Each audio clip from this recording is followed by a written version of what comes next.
Number 1. Charging an electric car at home is really easy.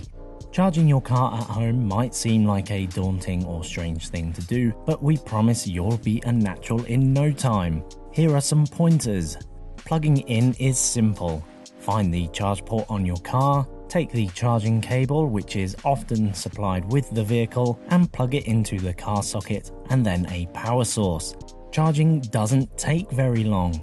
Charging a car battery from empty to full can take a long time, but it's very unlikely that it will in reality. Most of the time, you'll just top up the battery. Thirdly, most people charge their car overnight. This way, the car has plenty of charge for your driving needs the next day, and it might mean that you save money on charging your car by using an energy tariff that has off-peak rates overnight. Finally, it's like a mobile phone. In many ways, charging your car is very similar to charging your phone. You usually plug it in overnight or when you don't need it, so your car is always ready for you. If all this sounds complicated, we promise it isn't. You could take delivery of your car, plug it in when you need it, and that's it. But it's always nice to be prepared. Number 2, get a home charger installed. Most electric vehicles can simply be charged using a conventional 3-pin plug and domestic socket, but it's not as convenient or as fast as getting a dedicated home charge point installed. Firstly, it's faster than a domestic socket, it's safer than a domestic socket, there's a £350 grant available from the government to have your home charge point installed, plus smart charging functionality allows you to take advantage of cheaper off-peak rates on your electricity tariff. More on that in a moment. Number 3, charging on the road.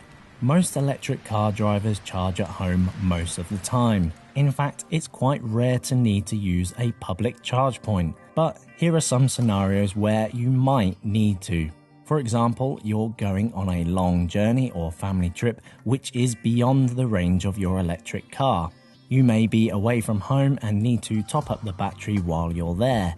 Or you're at a hotel, leisure centre, supermarket, and you just want to top up the car battery while you're shopping, for example.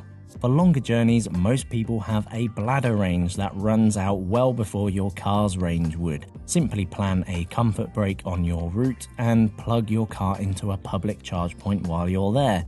By the time you've relieved yourself, grabbed a coffee or something to eat, then your car has likely been charging for at least 20 minutes. That may be enough already to see you through to your destination.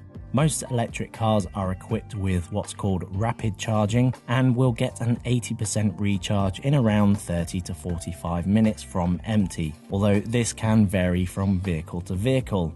Remember also, your battery probably isn't empty anyway, and you might not need 80% charge to reach your destination. Simply get enough charge to get there.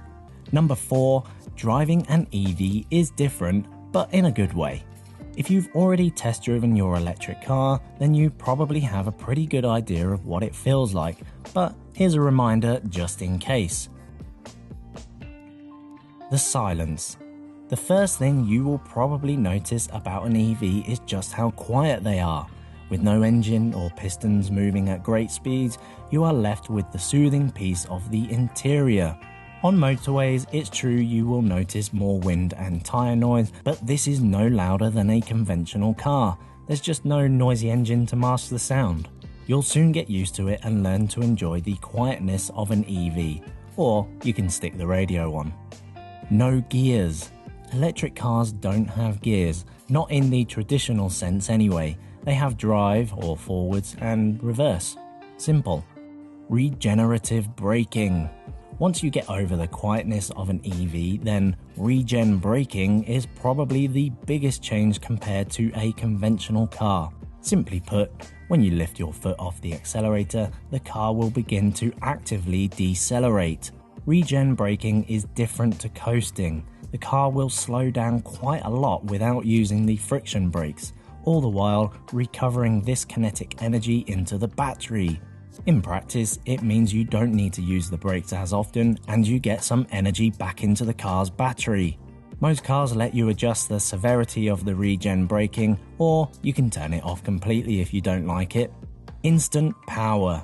Because there are no gears to change to in the conventional sense, and electric cars are extremely efficient at delivering power to the motors and therefore wheels, they are able to accelerate almost instantly. It's really helpful in certain driving situations, and it can be very fun. Be careful though, as the instant acceleration may be quite surprising to you the first few times. Number 5. Low running costs. An electric car is cheaper to fuel than a petrol or diesel, that's for sure.